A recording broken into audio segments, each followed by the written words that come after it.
Hi, welcome to Foster Care Uncovered. I'm Sarah Anderson, And I'm Louise Allen. and we have a super guest today, Joe Hanley.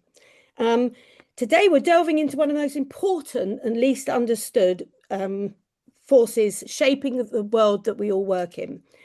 Who really designs the reforms in social work and children's services? We want to look at how much happens on the front line has been impacted by these networks and ideology. For anyone listening who thinks, well, what's this got to do with me on the front line? You know, this is sort of a world away from everything I do. You have to remember that everything that happens in those places affects reform, it affects our work, it affects social workers' work, it affects everything. And I feel that a lot of this is holding us back from that reform we so desperately needed. So today we're joined by Dr. Joe Hanley. He's an accomplished social worker, lecturer, researcher, and author whose work is reshaping our understanding, workforce reform, and the hidden networks behind public service change. With experience spanning adult safeguarding, youth work, prison services, homelessness, and children's frontline practice, Joe brings a rare combination of lived practice and critical scholarship. His doctoral work, Look Who's Talking, social work podcast as continuing professional development in England, earned him the prestigious VC Prize for doctoral research. And since then, Joe has explored themes from fast-track professional routes and apprenticeships to the role of large private consultancies in shaping public service professions. His influence reaches across national associations, unions, academic journals, universities, and policy reforms. Joe has peeled back the layers of policy influence in England. He's written extensively on the fast-track programmes like Teach First and Frontline, which, as we all know, the current Children's Minister founded a few years back. The government's care review, he's also commented on the government's care review and the quiet but powerful networks linking private consultancies, government departments, and the public sector reform. It's our honour to welcome Joe today as we dig into how systemic reform plays out for social workers, foster carers, and ultimately the children in our care. Joe's insights help us understand why so many frontline professionals, foster carers, social workers, even managers feel disempowered and what needs to change to put relationships, continuity, and professional integrity back at the centre of care. Hi, welcome. Hi, Joe. It's absolutely wonderful to have you here today. Real treat. We have to I've had to control Sarah. She is so excited. But before we dive in, I wanted to ask you a couple of questions because I'm always curious about how people end up where they end up and what got them there in the first place. So I would like to find out how did you find yourself in the world of social work? Was it a calling, an accident, or a case of being in the right place at the wrong time? Tell me your story. Yeah, thanks so much. Thank you for that introduction, Sarah. That was really appreciated, and I really appreciate the invitation to be here and to talk to you both. Yeah, I mean, I guess I kind of found it after I traveled around a bit. I'd finished my first degree, which was in law, and I did some traveling. I went to Central America. I spent some time in USA, and I kind of came back to Ireland where my family was at the time, and I was just trying to kind of find myself. And I was interested in mental health, and I'd done a little bit of work kind of with charities, and I found myself in applying for some social work courses in England. And yeah, didn't really know what I was getting myself in for, but I don't think anybody really does when they get to that stage. And then once I qualified, most of my practice was in adults. I think, Sarah, I hate to nitpick something about that amazing introduction, but my practice was primarily, it was almost always in adults. I did a little bit of youth work, but I definitely don't claim to have any frontline children's social work experience. So primarily older people, lots of kind of hospital and adult safeguarding work. Obviously, children are involved in those cases often, but in particular, kind of my experience of fostering and foster carers is admittedly limited, but thankfully there's no lack of experience of that side of thing in this room. So hopefully you can help kind of translate some of my research and some of my musings and rants for your audience. Great. Oh, thank you. That's really interesting. And I think, as you say, how do we all find ourselves in this sector is sometimes we scratch our heads. You know, as myself, I was probably one of the most reluctant foster carers, but I can't seem to give it up. Now, the other thing I really want to know is that when you tell people you work in social work education, what do you usually get as a reaction? I think it's usually really positive. I think that there's this idea that social workers or people involved in this area, I won't say it's just social workers, but kind of have to hide what they do almost and pretend that they don't. But I cannot think of any reactions that I've ever had from telling somebody that I work in social work or now in social work, academia, or education. And I think it's very different from kind of what is expected. And I think people almost hide it in a way that perpetuates that as well. Then if you kind of meet people and people often say, well, I try not to tell people, or I tell people I work for the council, or I tell people I work for a university or something like that. Probably the most common reaction I get is if I'm with my wife, who is a social worker, and I say I'm a social work lecturer and she's a social worker. The first thing we have to say is, that's not how we met. He wasn't my lecturer. He wasn't my teacher. That's probably the more common. Yeah, exactly. Yeah. She actually qualified before I did. So, so that's probably the most common reaction I get. Oh, that's fantastic. Thank you for that. Yeah, because it's one of those careers. It's a bit like being a foster carer. You know, if we say we're in foster care, people have just left the room and gone. And if you say you're a social worker, that everyone's sort of like, it is a hip role. It was a really trendy role as a child. My social workers turned up in, Citroen 2CVs, had long hair and ripped jeans, and they were absolutely lovely. And now they tend to look a bit more formal. But it's funny, isn't it? I want us all to be proud of our work. Yeah, me too. We should be deeply proud. But thank you for that. So today we'll be talking about the so-called fast track empire, how it connects to the government's care review, what this means for children and for the people who care for them, and most importantly, what we can do to reclaim the profession from the inside out. So, Joe, Sarah, let's dive in. Right, let's start. I'd like to start with something I'd frame as the network nobody voted for. The policy and the fast track empire. I know very little about this. I've just read Joe's work, and Joe, forgive me if I sound a bit naive in places, because I got a feeling this stuff goes on. But I mean, when I was reading about the Transform Society, my jaw nearly hit the floor. Joe's research on Teach First, Frontline and Transform Society, it shows how a small cluster of policy entrepreneurs and corporate partners have captured huge influence over who enters and leads social work. And I'd like to say, for foster carers listening as well, foster care is social work as well.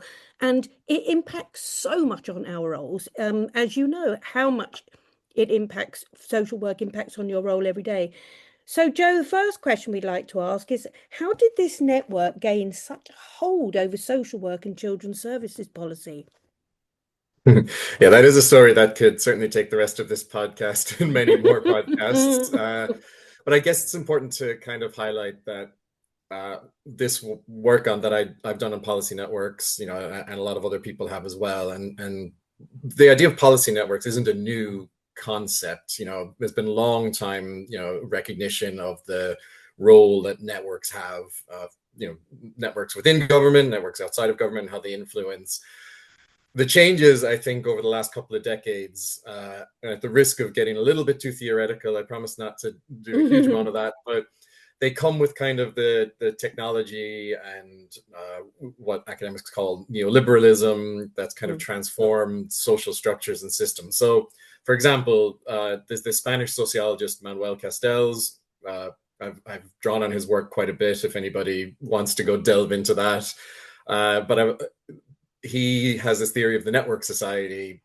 And again, I don't want to overburden the listeners here, but essentially it suggests that modern society is kind of no longer fundamentally shaped by individuals or kind of traditional hierarchical networks.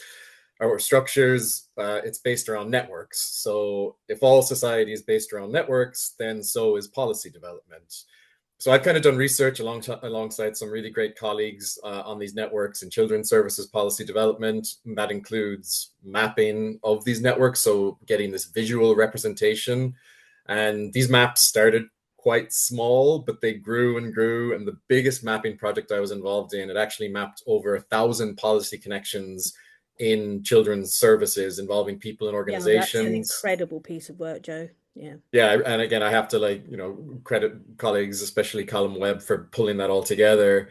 And possibly kind of what your listeners might find most startling about this map was how central private enterprises are to that mapping. So like management consulting firms like McKinsey, BCG, Boston Consulting Group, banks like Citigroup, Barclays, even like fossil fuel companies like Shell. And kind of something else that might interest listeners is kind of how children's services. Well, yeah, Shell have been a sponsor and supporter of Teach First for a long time. I think that they've moved away from them recently because the optics have been informed about that, but I'm not sure. But you've still got organizations like Barclays. Barclays are one of the biggest funders of fossil fuel companies in the world. And it always feels like such a contradiction because these are organizations that, and Barclays support Frontline, or they have at least anyway. Yeah. It's tough to keep track of who's sponsoring who at different times, but because it changes all the time. But they're working alongside these funders of fossil fuels and fossil fuel companies, and the devastating impacts of climate change impact disproportionately on disadvantaged people and children. So it has that kind of instant contradiction in relation to how those networks are supposedly there to support children. Gosh. Wow. Yeah. You go. Yeah. Well, okay. Well, that's a whole show in itself, isn't it? Yeah. There's also, there's defense contractors in there too, if you really want to delve into it. The social impact policies within organizations is where a lot of funding and it is left, and perhaps sometimes it's lazy thinking, I don't know, to align with what sound like similar values for that particular policy. But that is interesting. This is the kind of critical thinking we need, and I think this is a critical thinking we need more so in foster care when people make their decisions to even become a foster carer, because it's more than just £250 extra in your account every week. This is massive what we're doing. What are the implications of the same people designing, funding, and evaluating this reform, Joe? Yeah, I guess it comes down to kind of how ideas and initiatives and solutions are shared within these networks. So these networks they're really complicated. They overlap in so many ways, but essentially it means that the same sort of people with the same basic ideologies and views meet frequently, and therefore ideas can kind of spread within these networks rapidly. And often by the time a policy idea actually gets made public, support has already been really shored up amongst the policy network informally. So it's kind of a done deal. That's why public consultations often feel so tokenistic, because essentially the real consultation has already been done and achieved. Yeah. It's behind the scenes. They've developed this support already. Oh, so it's a pre-done deal at times. Yeah, it's kind of also why those networks often seem so unwilling or unable to kind of understand the views and experiences of frontline professionals or people they support, or foster carers, or just generally people outside their network. I think they're so used to just hearing the views and perspectives of those they surround themselves with. Yeah, echo chamber. Yeah, exactly. And then anybody who disagrees with them feels like an outlier to them. So the few frontline professionals or others that they kind of do allow to give them advice tend to be those who have proven in the past that they align to the views of the network already. Yeah, it's just so agenda driven, isn't it? But I'm wondering whose agenda? It's not the children's agenda we don't find this. This is why we wanted you on here, because first of all, it's so top heavy. So many consultants, so many, organizations, so many this, that, and the other. And yet the burden falls on the front line to actually do the work and and help children or help adults or whatever, it is so top heavy, but also this echo chamber. I mean, we'll be getting to that, but how do we get them out of it? How do we infiltrate it? How do we stop it? But that we'll come to that, I'm sure. But That's I mean, what does this largely remains invisible to the public, even to professionals, to foster carers, to social workers, to managers. This is why we wanted to sort of bring this to the fore. I want to start talking about these things because I think the more they're hidden and the more they go on behind the scenes, the more of a stranglehold these people have on the work that we do on the front line. I mean, what's your thoughts on that? Yeah, I mean, it's an interesting kind of aspect of it is you struggle to kind of make those changes because often the ways that we have for engaging with policy tend to reflect older models of governance. So, something that might be interesting to listeners is how party allegiances and kind of the associations with political parties become so much less important in these networks, even arguably inconsequential, although it'd be quite interesting to see what a reform government does to that. But we'll hope that never comes to pass. But there was, there's so much, even between the conservative government that just got knocked out after 14 years in all sorts of disgrace, and people think, thank God that's gone, that's done. But there's so much continuation between the conservative government and Labour governments within these networks. So it's this, a lot of the same. And I mean, the person you mentioned earlier, Josh McAllister, who started Frontline, worked really closely with Michael Gove through reforms, led the care review. He's like all this under the conservative government, arguably facilitating their reforms and their approach and their policies to social work and social care and children's services. Now he's the children's minister. So under Labour, the same person, under Labour. Sorry, I should make it clear. So it's there's so much continuation, and the policies they're pushing, therefore, are unsurprisingly they're not that different to what we had before. And I guess the reason it's kind of invisible to the public is often just because it's so complicated. That's probably the main reason. And not to forget, there's many mainstream news organizations linked into this network too. So in the same way that kind of politicians often have media connections and background, some good industry and independent, some of these organizations kind of have links to the media as well. And some of these networks have links to the media too. I mean, you do get limited coverage kind of across often very niche media organizations, often kind of social care, children's focused organizations, or like things like Bylines or something like that. But that's kind of why we decided to map these connections, is because it's so complicated. But with a visual map, you can kind of see clearly and understand the scope and the scale of these networks in a way that actually kind of writing about them never really captures. No. And we'll just for everyone listening, we will attach the map and any other thing that Joe talks about here. We'll attach the map in the to the podcast in the comments so that you can access that. It really is worth a look. It's extraordinary, the tentacles that go out from those bigger, Frontline, isn't there? There's DFE, there's and the tentacles that go out. And I'm finding people on everything. I mean, there's Andy Elvin from TAC to the it's an IFA, but it's registered as a charity, isn't it? It's it's basically a independent fostering associate as a provider. But I suddenly find he's on the trustee board for Frontline through your map. And then we find now that the new chief of Frontline is Edward. Who's it? Mary Jackson is the new. No, the politician that's taken over at Frontline as CEO. Mary Jackson is the CEO of Frontline. Oh, well, I've got that. I must got that wrong. Then I'll Google. Oh, maybe the chair of Frontline. Yes. Isn't that is it Timpson? Yes. Before I'll Google it while we're talking. Yeah, that's probably the easiest thing to do. I'm going to get that right. It's just that incredible. It's incredible web of. Then that in that great documentary film, The President's Men, which is, I think, if you want to understand a lot of how governments work, is, follow the money.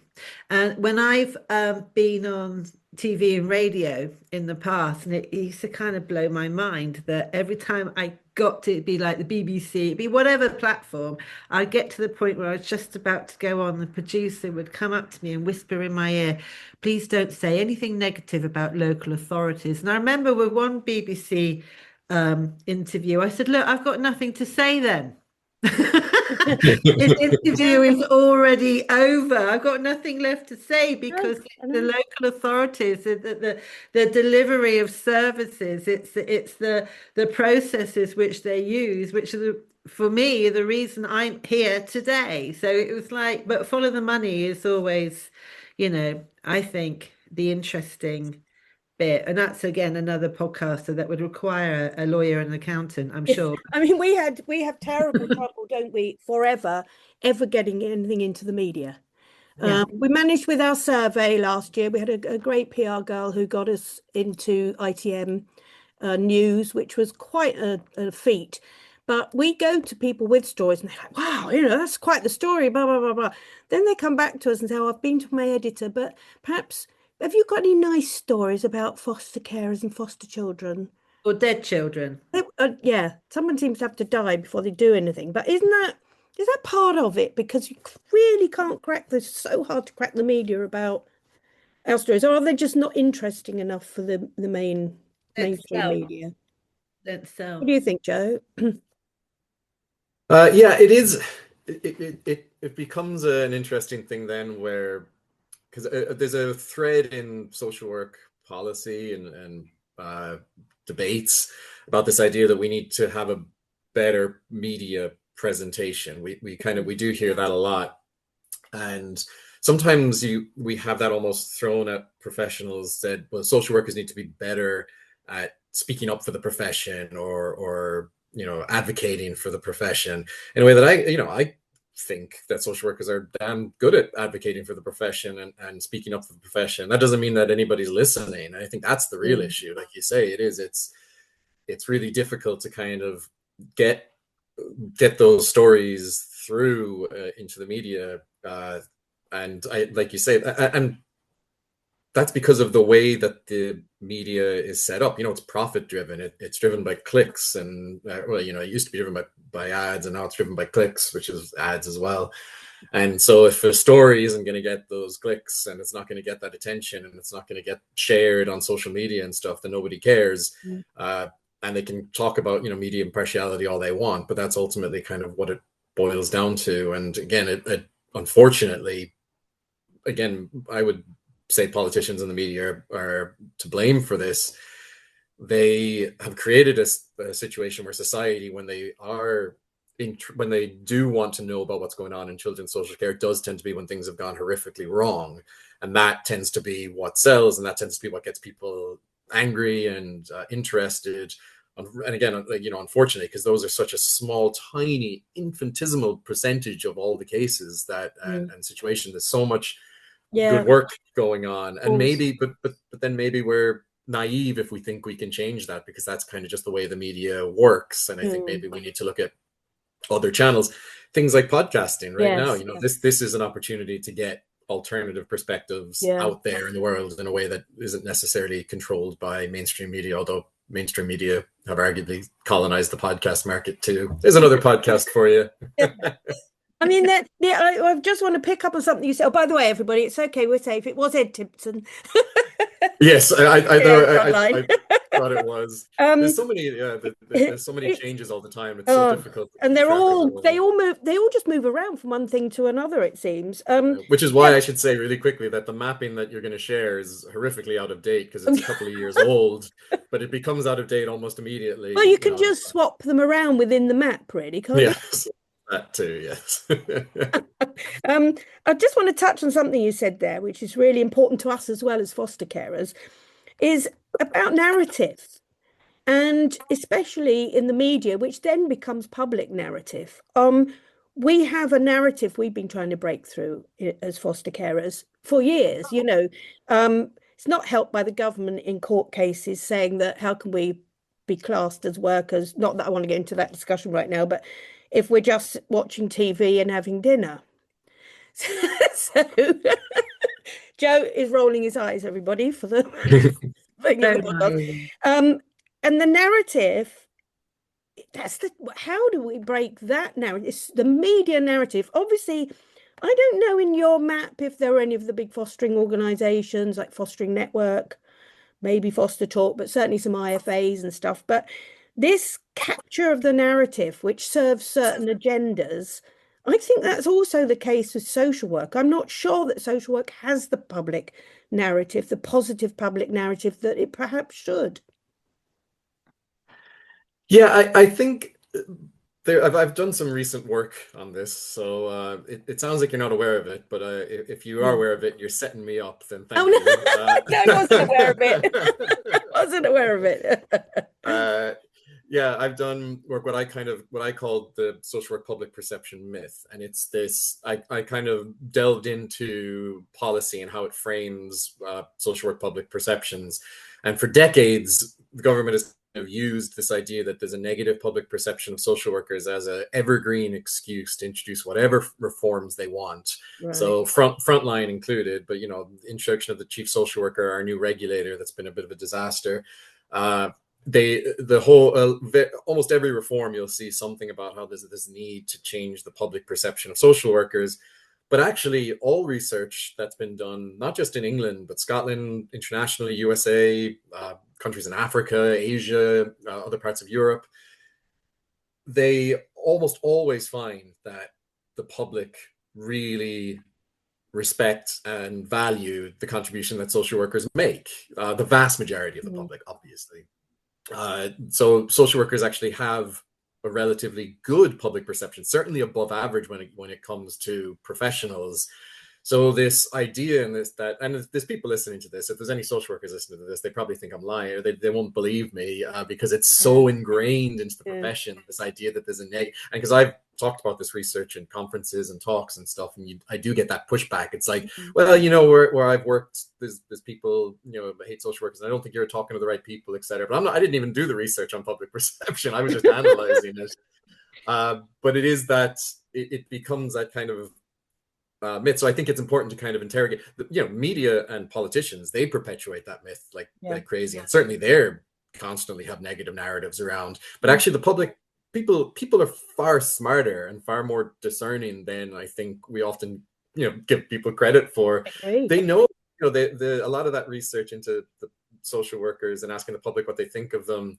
They also find that they understand that policies have failed professionals. They understand that there's underfunding. They understand that the media portrayals aren't accurate. They understand that politicians are overly critical.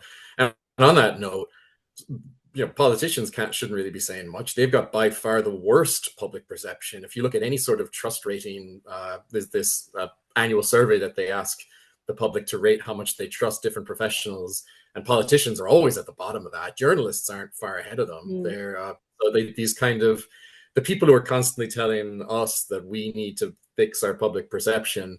They've got far worse public perceptions than we do, and they don't seem to care that much about it. That's interesting. That's very interesting. I guess the thing we suffer from narrative-wise is we've got, I just think, a very misleading narrative.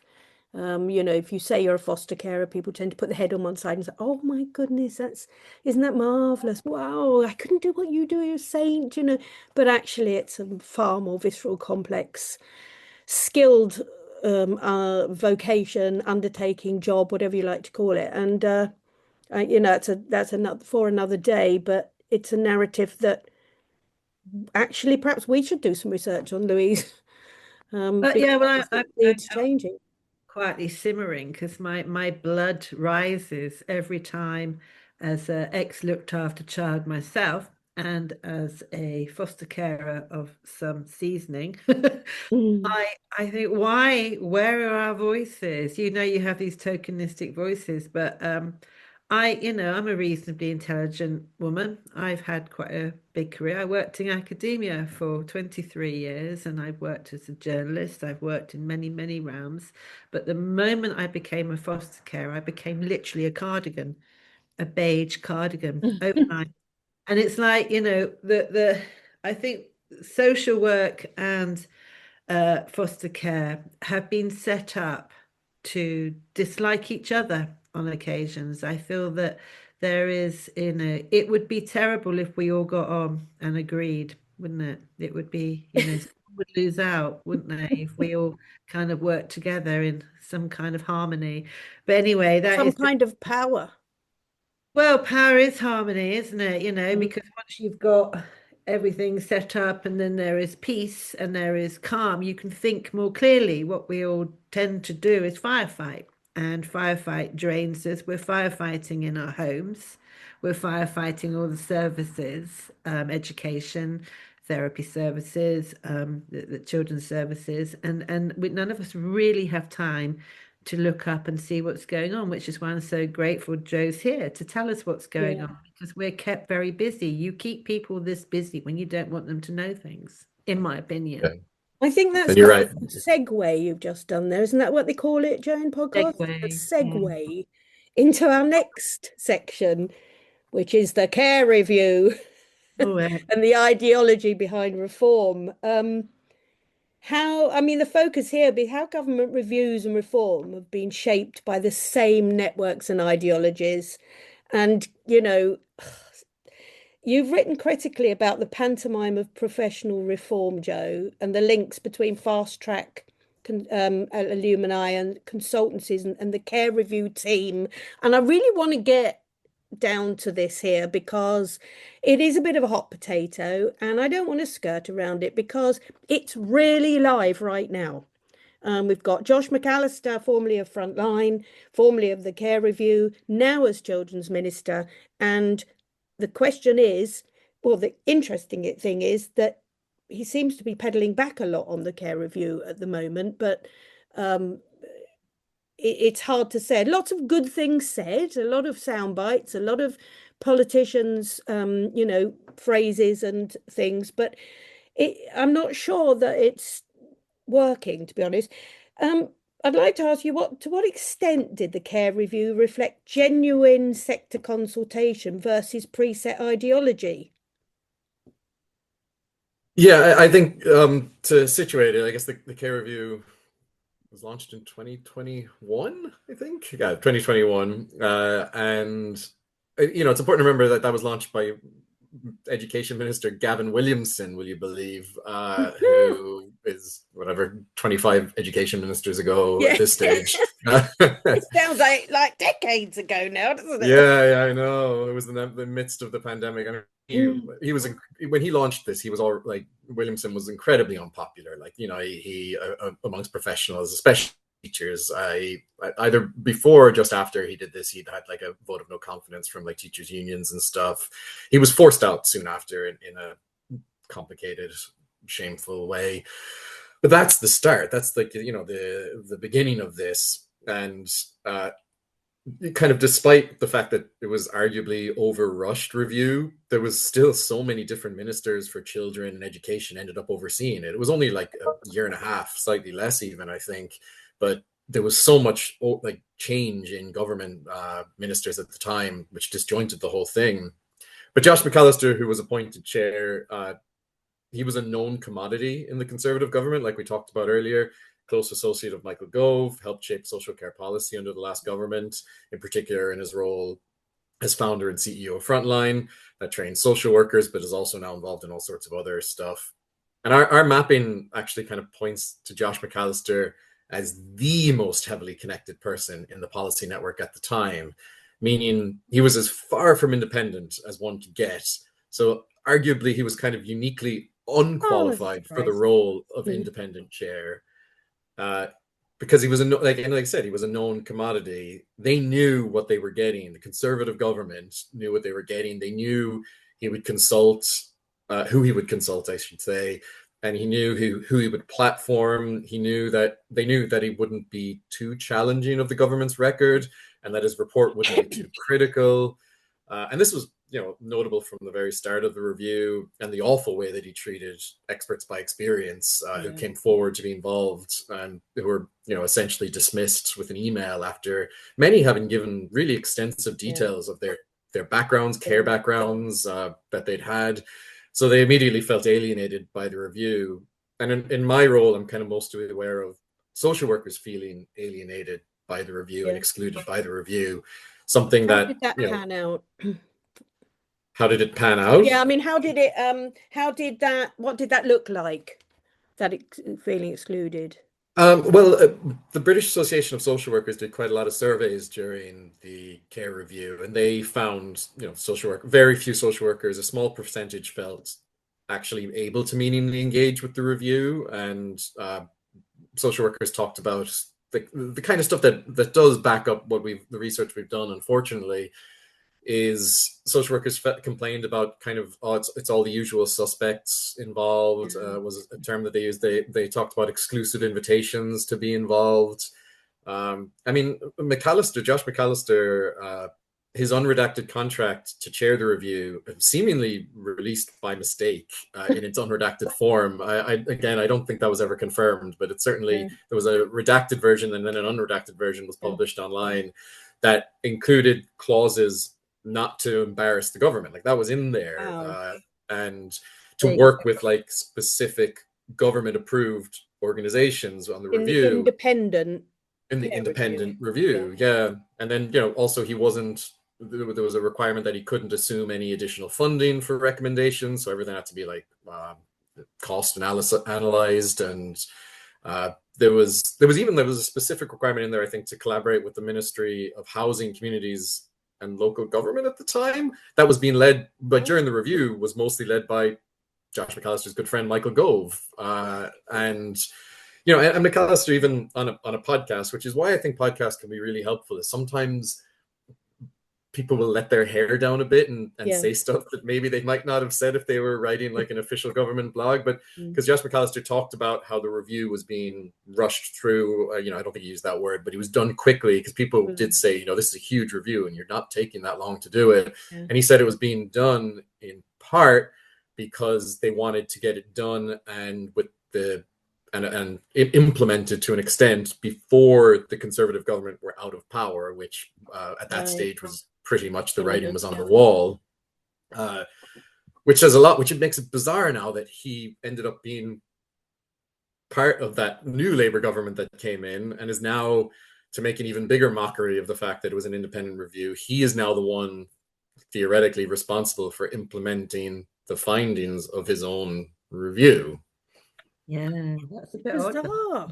It's really bizarre. Actually, it really upset foster carers as well, because, of course, despite having reputable, long-standing now organisations of our own, foster carer-led organisations like Foster Wiki, like National Union of Professional Foster Carers and things, his idea of representing foster carers were two foster carers, random foster carers, just not associated with any organisation or with that broad, cross-country, UK-wide experience of foster carers, just two random foster carers, and he put them on the Care Experienced board. Now, we aren't not the Care Experience, the Experts by Experience board. We're not experts by experience. We are actually, foster carers are practitioners. We are, we work professionally alongside other teams. We are delivering policy, if you like, care plans, you name it, on the front line. We felt so diminished by that review, and we put in extensive, submissions. And so and I would say that we're probably some of the biggest experts on foster carers in the country, and by sheer hard work, I might say, not because of anything special, but and perseverance, something like that as well. But we are not experts by experience. We should have been represented properly, and of course, because we weren't properly represented, that showed straight through in the care review, in the same old totted out the same old stuff for foster carers. Oh, are you being supported enough? Are you being, it was a really sort of a diminishing experience for foster carers. And of course, the quiet attrition of foster carers just leaving, the care review had a lot to do with that. They're just like, oh, well, okay. So really, really, really, there is going to be no change. The diminishing That was our experience of it, wasn't it, Louise? It was horrendous.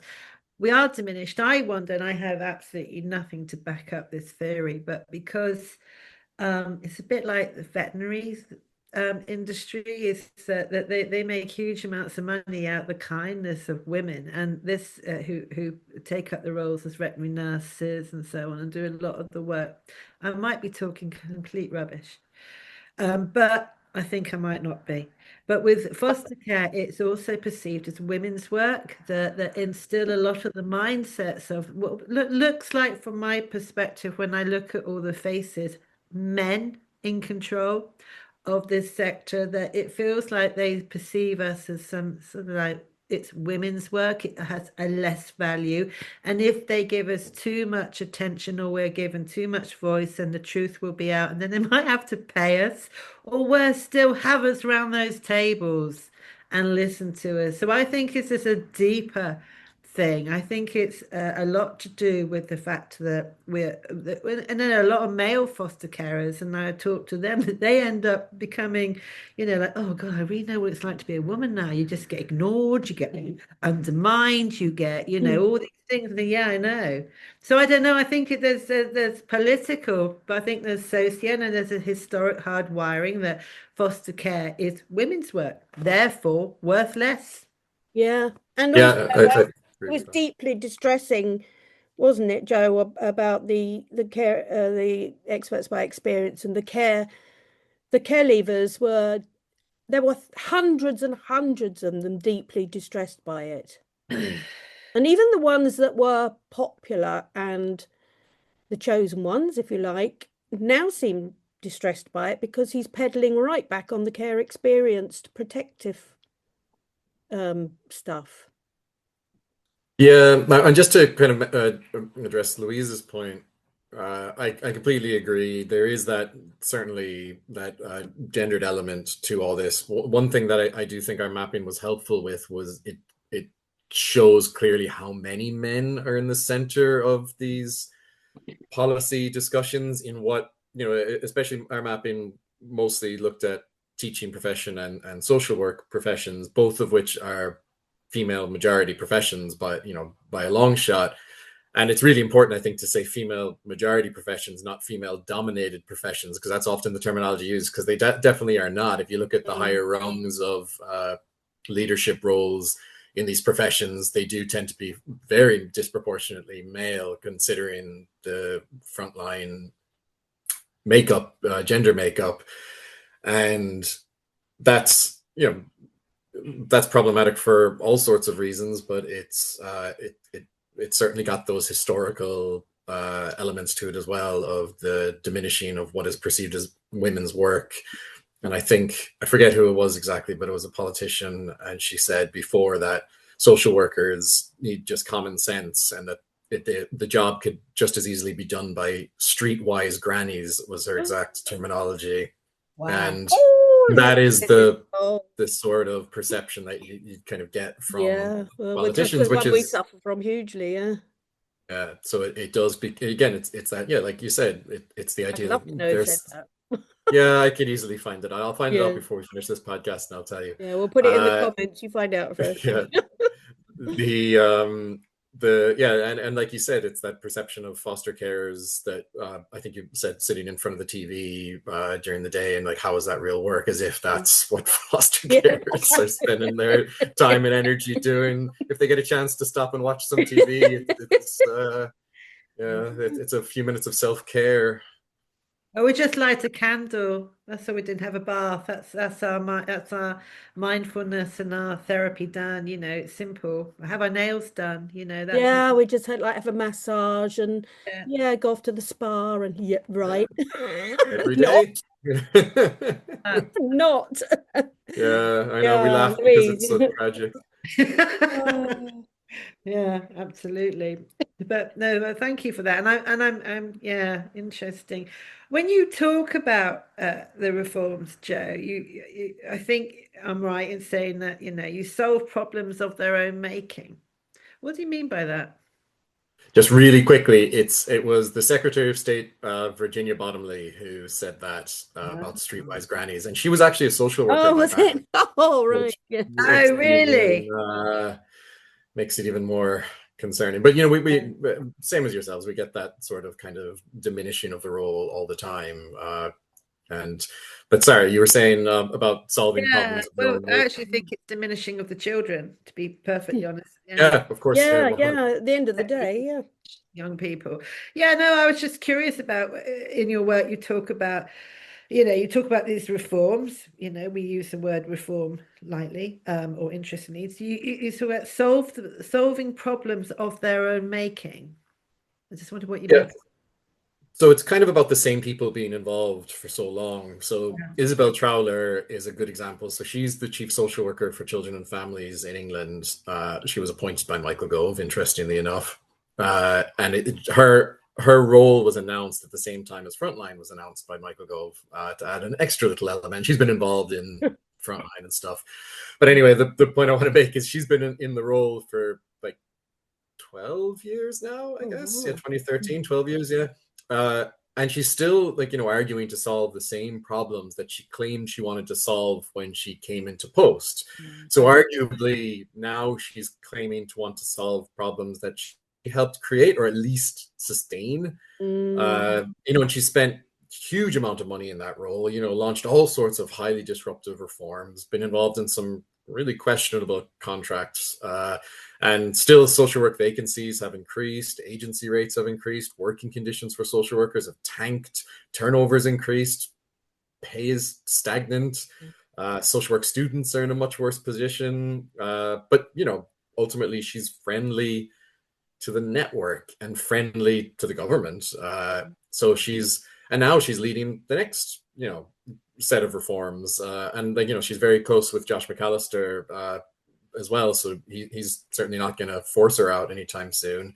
So there almost becomes this failure to fail. There's no parameters whereby somebody can kind of, from these policy networks, can be held accountable. Actually, strangely enough, the main positive about somebody like Josh McAllister becoming a minister is suddenly he actually does have scope to fail, because he's now in a government position where the buck does really stop with him. So Yeah. now is his opportunity to kind of implement these reforms, and he can't really blame anybody anymore because he's got his hand on the wheel, and he can get, from a politician's perspective, the ultimate thing was if he's demoted from minister and or kicked out of government, which it sounds like a hell of a lot of Labour MPs will be in the next time that they allow us to vote, unfortunately. Do you think, just on that, a naive question, because I find a lot of this quite troubling, is that you have a very small group of people, they're in the center of your network, who seem to feel that it's okay to keep failing. Now, when we say that they're failing, what we're actually mean is they're failing children again and again and again and again and again. And what I keep finding in the language of all this is I hardly hear the children.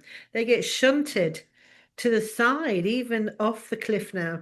And it's like, what do you think? Now, is it a kind of, again, these are my words, no one else's, a form of weird narcissism that these people are in these roles? And they actually, to me, I don't feel from them and their policy making and the way they do their work that they have any compassion. Because if you had compassion, this would be an emergency every minute of the day. When you look into the eyes of the young people that we work with, this is an emergency. Sarah and I often talk about the stress we feel just knowing how bad it is, let alone looking at it and trying to advocate for children.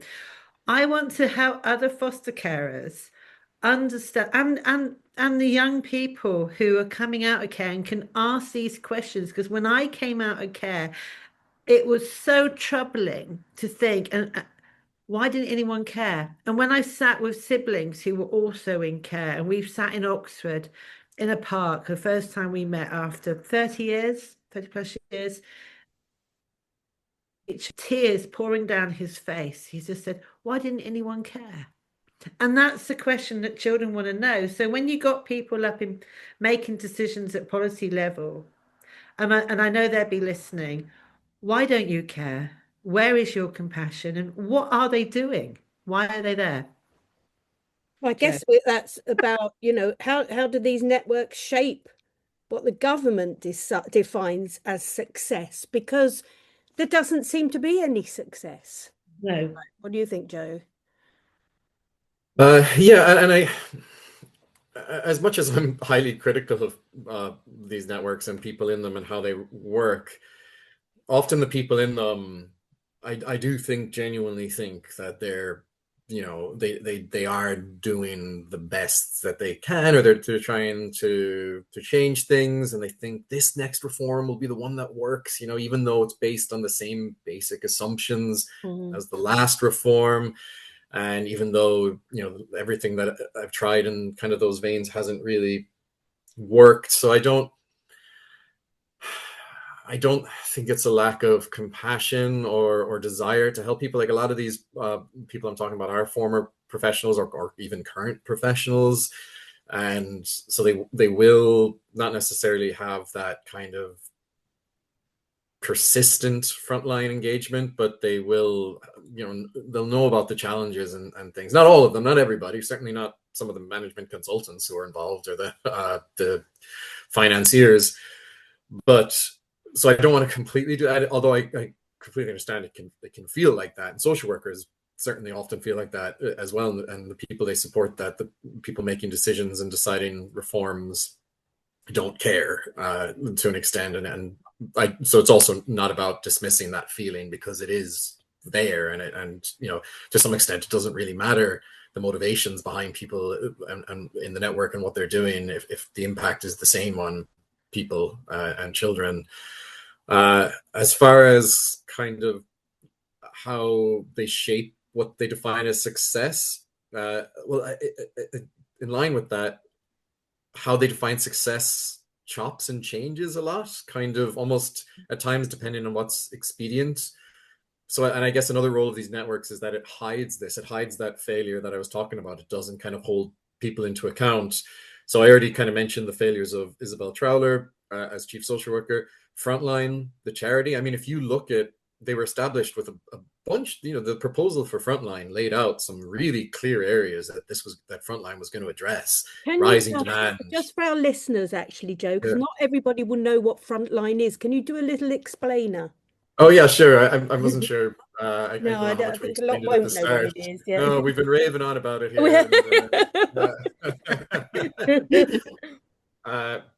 So Frontline is a charity, and it was founded with a lot of government support, but it's an independent charity, and its central role is to train social workers in what they call fast track routes. So kind of social workers have this summer school where they go in for 5-6 weeks. I can't remember exactly what it is.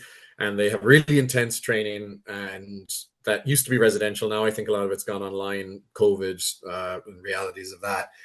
And then they're kind of thrust into frontline roles where the approach is to give them as much responsibility as quickly as possible, because these are supposed to be the best and brightest. They're people from, highly selective Russell Group universities, so they're supposed to be better than the rest of us.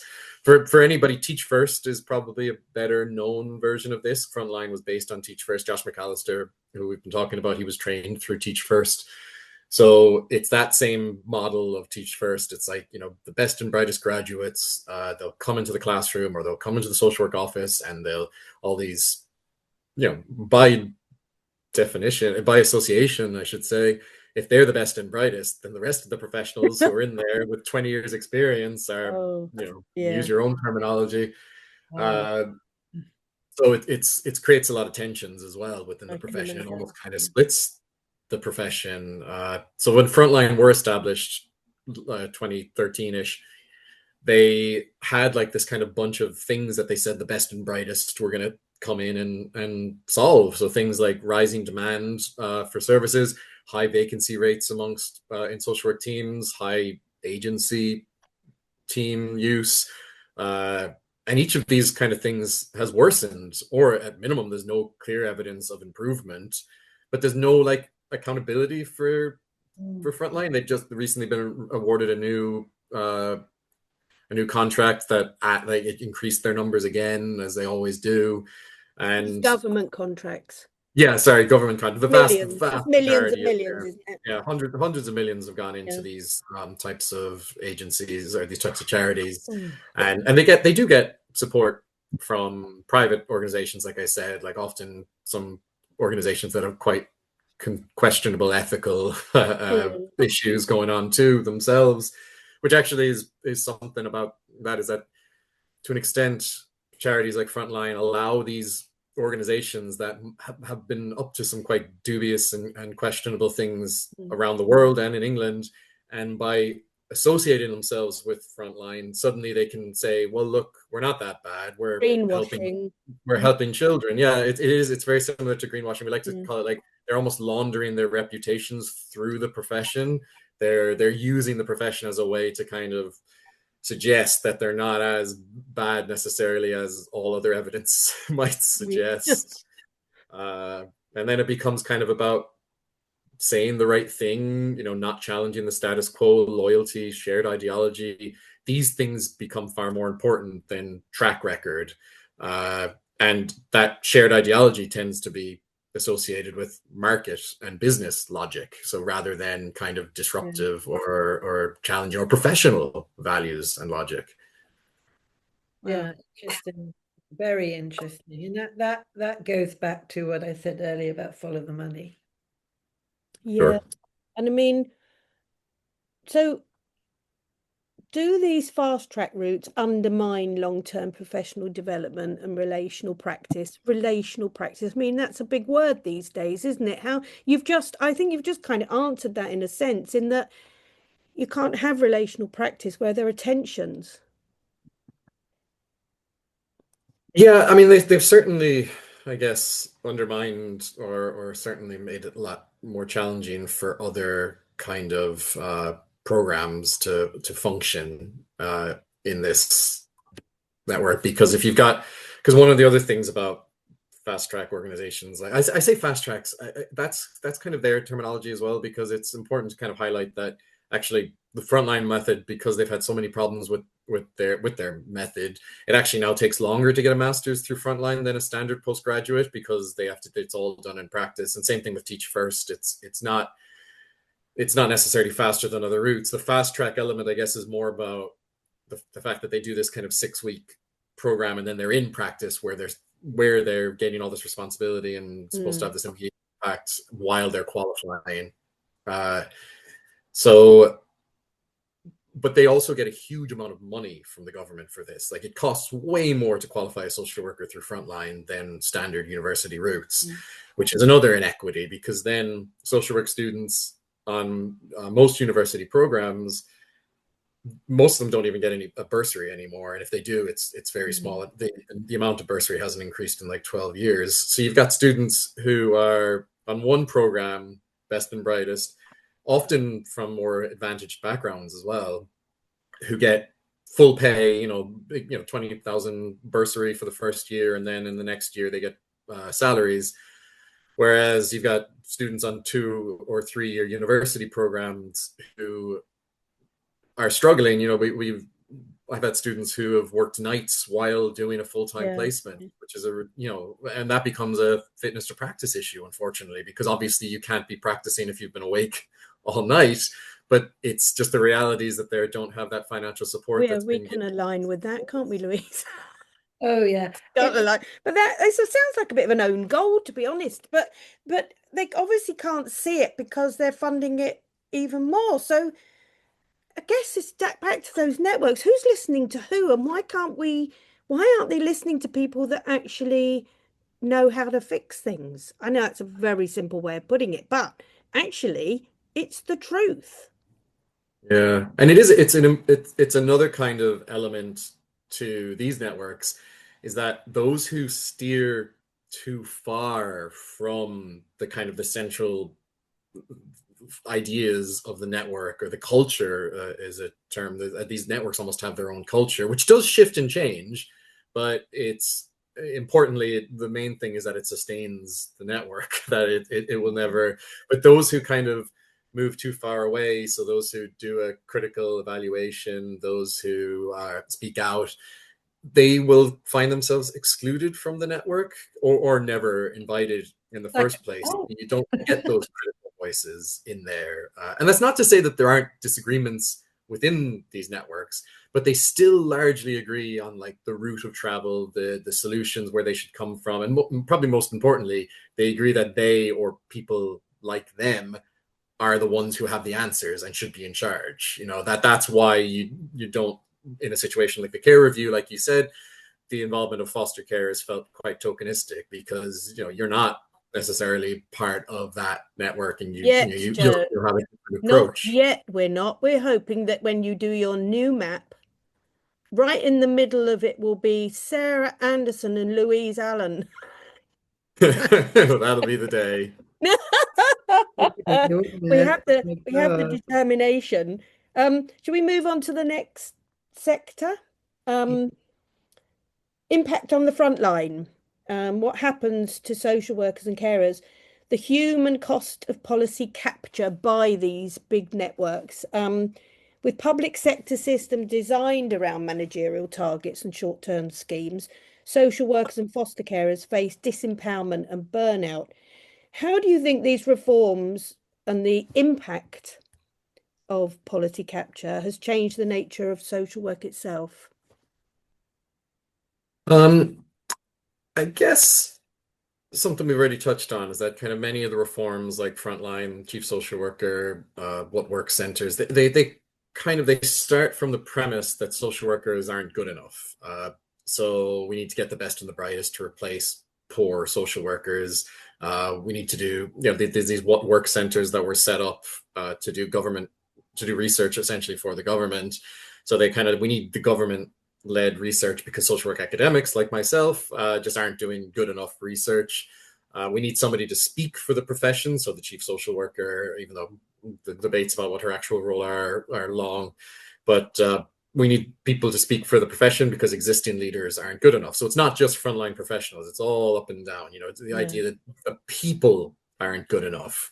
So this has undermined, the confidence and the belief that the profession has in themselves. How could it not? And it perpetuates the myth of social workers just not being good enough. And that's absolutely been my experience. Systems fail social workers, but social workers rarely fail based on their professional standards and values. So, these reforms that are often built on these ideas, like I said, that the public don't like social workers, but the truth is that when you ask the public directly, they're overwhelmingly positive. That as well creates this kind of barrier between social workers and people that they work with, including foster carers and children. It almost it splits us, and I think you touched on it earlier. It prevents us from collaborating together, where you would potentially have a lot more power to challenge and change things. Absolutely. Absolutely. It sounds like, when you talk about the funding and the way this has all been laid out. I mean, when you talk about Russell Group students, I used to work in academia, and I remember that the brightest ones, I would not necessarily say they have the empathy and compassion or the understanding of that to work with to do with the social sector. Now, I've actually worked with, as a foster carer, some of these graduates that you're talking about. And they didn't know who I was. I never, when on the ground, I never discuss who I am. If they happen to look me up, then that's fine. But they usually don't, because I'm just a foster carer, which works to my advantage. But it was a disaster. On every case, it has been a disaster, and we've had to work incredibly hard as foster carers with the organisations that they always move on as well. They don't stay. They go very quickly, and you have to clear up their mess. And this is absolutely shocking. And the children, and let's go back to the children, because we've got to keep remembering why we're all here. The children don't like them either, because children are the greatest radar, have the greatest radar of authenticity and sincerity. And if you are in this to just better your own financial position or your status or your career, they sniff that immediately, and they will do what they can to jeopardize that if they want to, because they can. So it's like, I found it really terrible. It feels to me like a kind of honey trap for easy procurement. That's what it feels like. It doesn't feel like it's got the best interest of the students. Now, when you talk about a 6-week program, where's the enrichment? What do you really learn? Now, I've been a foster, bearing in mind, I've spent my entire life in the care system. I was in care since before I was born. I am still learning. I am still learning. I am always learning, and I'm a good learner. I love learning. I would never say 6 weeks, I'm now ready. How could you? So it feels a bit dark, if I'm honest. It feels quite sinister. And as you know, I'd like to get the evaluation of this practice from the young people and say, how was that, how was that for you? Yeah, and I mean, I guess something to say is that I don't want to disparage every professional who's come through Frontline or Teach First or any of these other programs, because they undoubtedly do qualify some really great professionals who go on to do really great work and things. And it's, and a lot of them, sometimes they even enter these programs with moral quandaries about knowing that there's deficits with the model. And I've had, because I've written about this stuff, I've had people contact me often via social media saying, I'm thinking about doing Frontline or Think Ahead or Teach First or one of these. What do you think? I feel like they're almost asking me for permission sometimes, but I usually say to them, look, I understand it. Like, you're talking about most of these people. These are almost always people who have just qualified from university. Obviously, the market of university now means that most people qualify with or finish their first degree with life-limiting debt.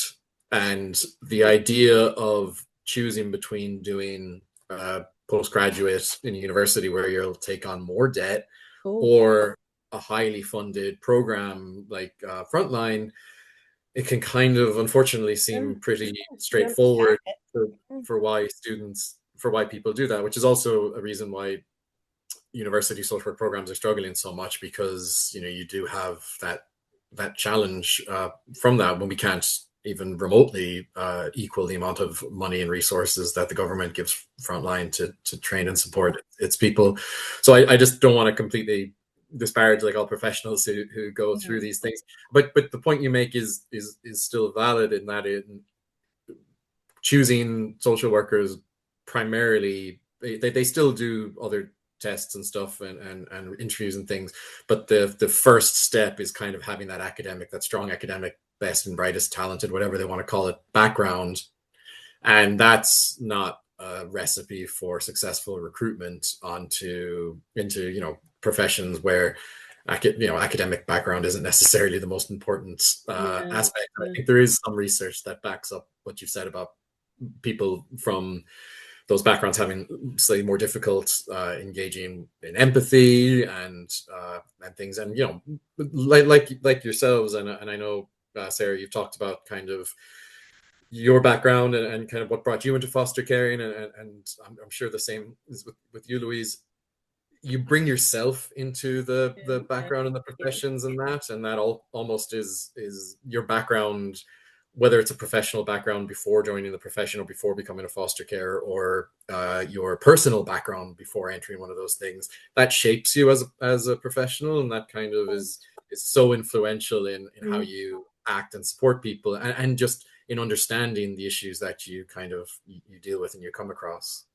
Oh, I couldn't agree more. When let's face it, we all come into these professions with our own sort of frame of reference, with our own, our own motives, really. It doesn't matter what that motive is or what it looks like. We very definitely, it's all about us.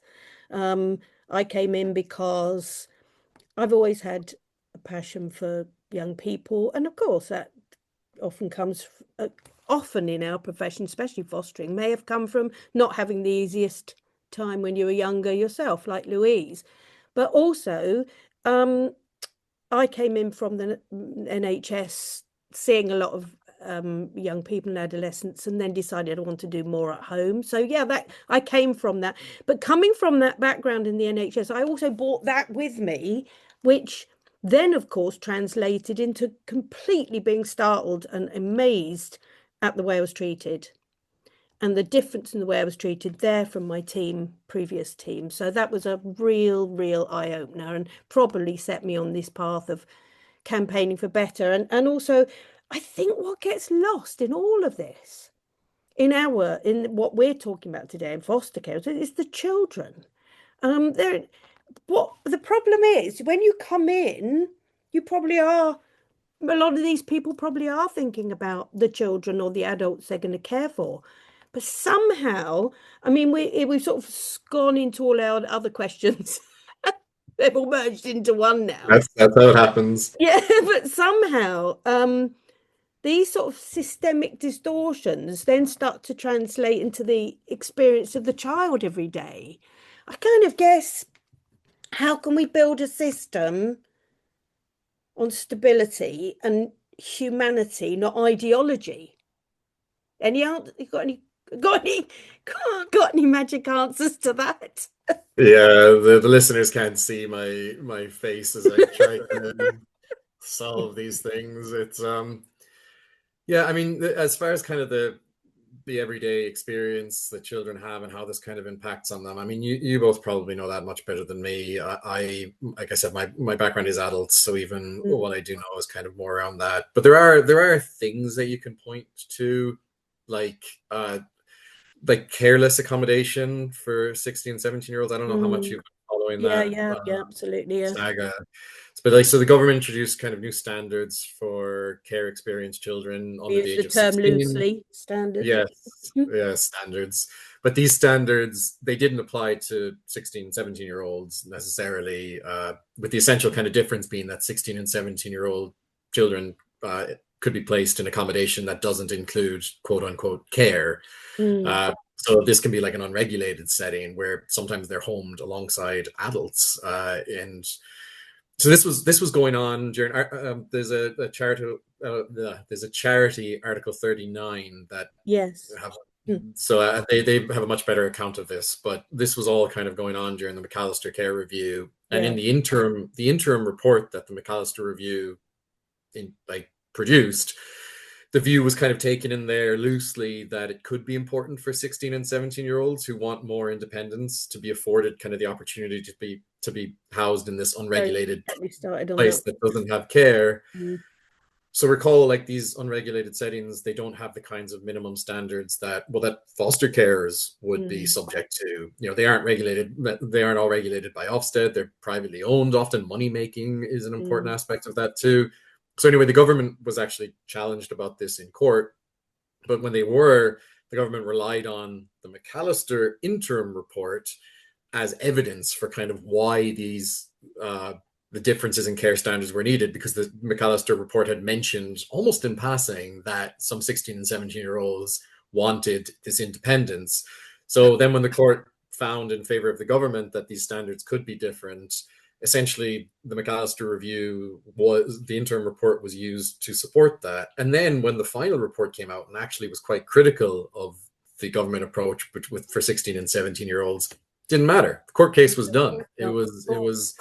It was at its end, you know. And again, I would look up the work of Article 39. They've got a much better account of this. I'm worried I've butchered some points there, and I'm kind of relying on what they've reported. But I think they've just done some really great work in China, and this is still going on. You know, that is still the status quo of for 16 and 17-year-olds. It's absolutely shocking. Louise, you've got a lot to say on that, I'm sure. Well, no, I'm living it at the moment. What fascinates me and always has fascinated me is a kind of the snapshot language that social workers use, which is why I believe that social workers require at least 3 years in education to understand the nuances, the efficacy, the emotional intelligence. Because when you say 16, 17-year-olds want independence, why? What prompted them? How was that conversation? Yeah, how was that conversation Was come that about? a manipulated conversation? Was it, what I find of a lot of young people is you get a young social worker and the boundaries are blurred between friendship and, hey, look at me and let's be friends. And then they say things which they don't mean. So it takes experience, it takes a good education, and education must become before, for foster carers and social workers, way before training. You have to have depth of knowledge. So a lot of when you talk to young people and they say or you're told, the classic we hear is they vote with their feet. How can they vote with their feet when they don't know what they're voting for? We Perhaps call it the teenage keys to the kingdom, we call it, because the social workers or the PAs come along and they say, suddenly in a half an hour, and this happens frequently, in half an hour, they've never met this young person. We've often fostered them for years.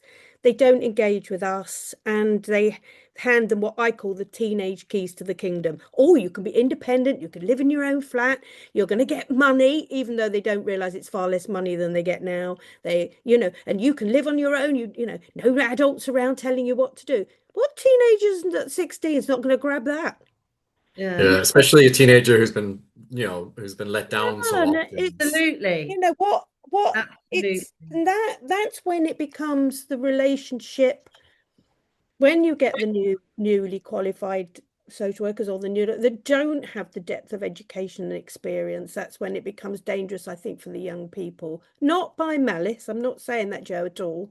Not out of malice. And often they think they're doing them a great favor and getting them away from these evil foster carers. But, I think it's probably one for another day, but there's a lot of work to be done there. I think if we're to stop, we've got to stop fishing these care experience out of the river. I mean, that's another one of those interesting conversations, and again, probably as long as all day. But the business of how they spend so much money funding people like the Family Rights Group, for instance, to go and find young people's attachments that they've lost along the way, and now they're got mental health problems.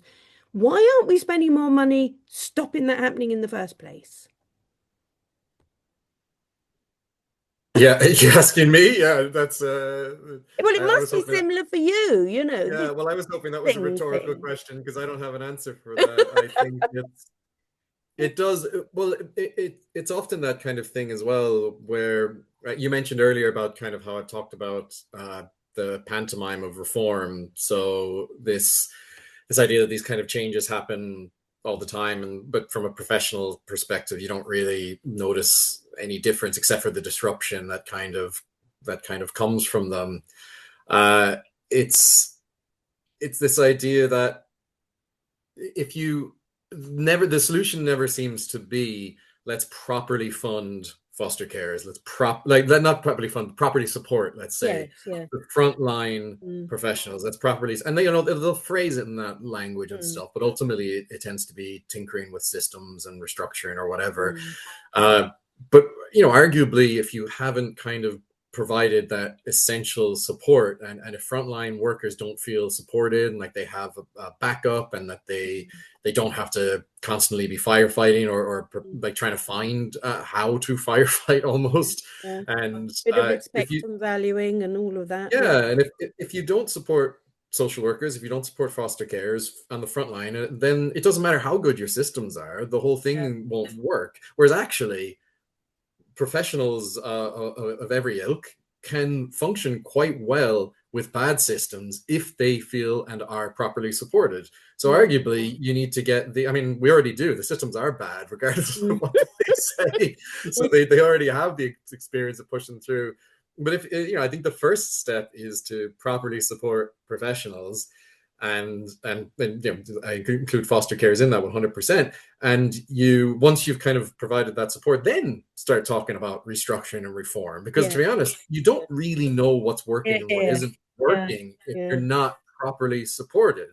And that's why you end up just with perpetual, conveyor belt of changes and reforms, because at no point are any of them going to succeed, because the people who are on the front line implementing them, they're not supported to do them. And at this stage, they're apathetic to them, probably. Yeah, I think apathetic's right. I mean, should we draw to a close with section 5, Louise, or do you want to add something there? No, I'm mindful that we're taking up Joe's. Yeah.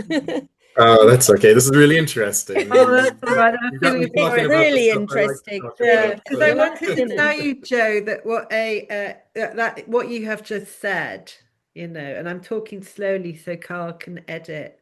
But what you have just said is key to everything. You have just landed, as far as I'm concerned, on the bit we need to do. The bit we need to do is to serve, the rest. It's like, look after your pennies and the pounds will take care of themselves. Yeah, so true. And you've got to work with at the chalk face, always at the chalk face. Recently, I met a guy and his wife, ex-military. They'd both retired from the services where he did something like 12 tours of Afghanistan and all the rest of it. And they became foster carers, and they left after 2 months. And I said, oh, what happened? He said, because I have never felt so unsafe. He said, when I am in the army, when I am working, I have a clear chain of command and I know who's got my back. He said, when we were foster carers, we didn't know who we could even trust. And it's very, very difficult. Resonates clearly that we need a clear chain. And I'm the most unmilitary kind of thinking person you'll find, but it's like we don't know. The clarity isn't there. So you're absolutely, Joe, if I could give you an award today, it'd be you just landed on the very thing. And Sarah, I think we need to take that bit further. Yeah, I do, because it's a muddle. It's such a muddle. We live in a muddle as foster carers. I mean, in France, for instance, just across the channel, since 1989, they've been, they're state workers.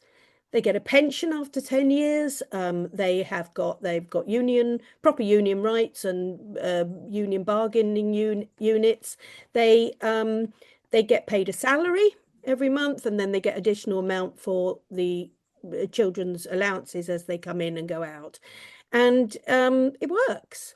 Our government say that it couldn't possibly work a system like that. Well, it does in France. And actually, one of the big things is for foster care, isn't it? After 47 years, a carer gives up and they've got no pension at all. They keep going to 97. But we don't have, this is the whole juxtaposition of status, of who we are, about the whole confusing thing, because very much we're used as one thing when it suits and another thing when it doesn't. But sort of wrapping up on this, we sectioned the last one called Reclaiming the Profession, and I think you're going to do a lot of, I haven't got an answer for that, but I guess we've touched quite a bit on this. We want to, in this podcast, look at solutions and hope as well as and positivity, not just negativity, and hope, resistance and reform from within, I think sums Louise and I and what we do up. And you often talk about social workers both a site of control and potential rebellion. I think we got from somewhere. So how can social workers, foster carers and communities reclaim influence over policy and over all this tight stranglehold that certain people have on the system? And what collective professional voices, what can they do differently? And, basically, where do we go from here, Joe? And what would be a great way forward? I think the collective point is really important. We've touched on it earlier, this importance of kind of cross-professional collaboration. And there's so much is set up to kind of push us apart, like push social workers away from foster carers, push the public away from professionals. It's I've done some in my work, because it's often analyzing the Department for Education. I can't help but end up in teaching circles, And so and the network overlaps, you know, like it's very much often the same people who are implementing ideas that have often failed in teaching, but then they decide, well, let's try them in social work.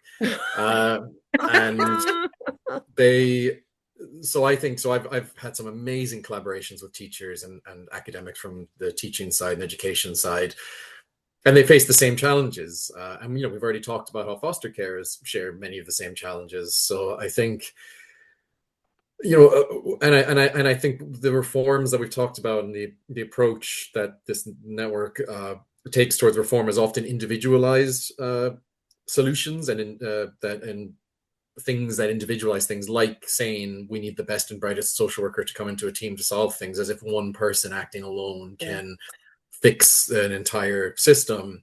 So I think rejecting that kind of push towards individualism and, you know, promoting that idea of collective action, I think, is probably the most important thing. I think you're right. And I'd just like to visualize what it would be like in a social worker's office, where you got, you know, seasoned social workers with many years under their belt of practice, and in swings a young whippersnapper who went to one of the red brick universities, and it's like they have to tolerate even the idea that they now have to listen to somebody who has not got their experience, because all our work depends on experience, because it's what you see, you feel, you hear, and you smell becomes our experience and informs every decision. So I feel very bad for that person that's been sent in to transform and change, because they can't. If that person walked into my office, my hackles would go up and my resistance would be strong. And that's just me. So I feel that, you know, that's a dangerous.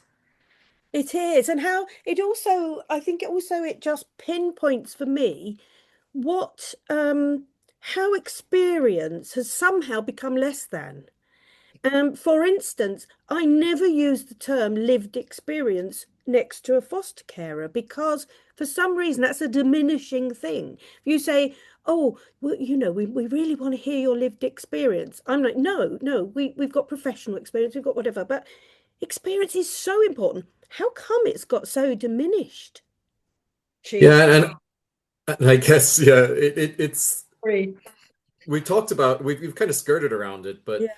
there's been a over focus almost on recruitment and a de-emphasis on retention, and that's in social work, but it's also in Hugely. foster cares. Yeah, and it's, you know, the need to, again, like we talked about, the need to actually support professionals and foster carers who are doing the job, rather than thinking we need to. I mean, we definitely need to bring more foster carers and social workers in, but you know, they're going to just leave if they're not valued, and we're going to just be, you know, replacing the plight. We're just going to be constantly having this flow of professionals through. You know, I think the average working life of a social worker is something that's often talked about, and I think like there was a study that's really out of date now that said it was like 7 years. I can't imagine. Yeah, I can't imagine that it's less than five it's for got it. hospital. I'd say it's less than that now. Yeah, Yeah. and you've talked about how quickly some foster carers Yeah. leave when they 30% experience gone the in a year. realities. Yeah. That's shocking. So I think we should end on that, because I think, Joe, that is absolutely key. Look after your retention. Stop ignoring it. Look after the ones you've got, because after all, they're the best adverts you've got for recruitment, frankly. And then, yeah, I think that's a really central message, and I think it's a central message that all those on that map need to understand. Whether they ever will or not, I'm not sure. But Joe, gosh, have you got any last thoughts? That was a fantastic podcast. I think we might have to split it into two, because there were so many important things to speak about. I want to say to Joe, because I think Joe has hit many things on the nail today, but I'm really interested and curious about how we can create professional avenues, pathways into each other's worlds, so that foster carers can work with social workers in a way that is impactful, that a way is that can be built upon, because we are literally set amongst each other, upon each Them other. and us. Yeah. And that is so wrong. So unhelpful. So wrong. How can we How can we do that? What are the settings or the agendas where we can collaborate? Because we could work so well together and share knowledge. Agreed. Yeah, and it does. It becomes almost in these informal settings. Like, I mean, I say this, we're three of us sitting in front of computer screens, talking to each other in what might seem quite formal, but compared to like a professional interaction, it's incredibly informal.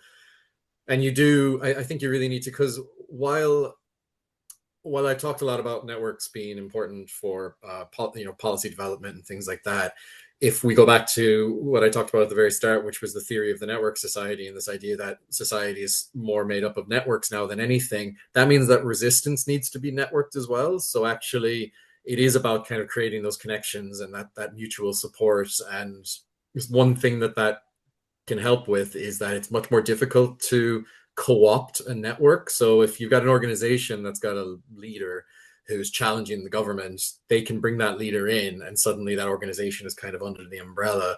Whereas actually a collaborative and supportive network can't really be co-opted in that same way. And there are examples, during the care review, there was this thing that I was involved in called the Care Review Watch Alliance. And that was, there was a huge variety of professionals involved in that who had kind of as their goal to watch this troubling review as it progressed.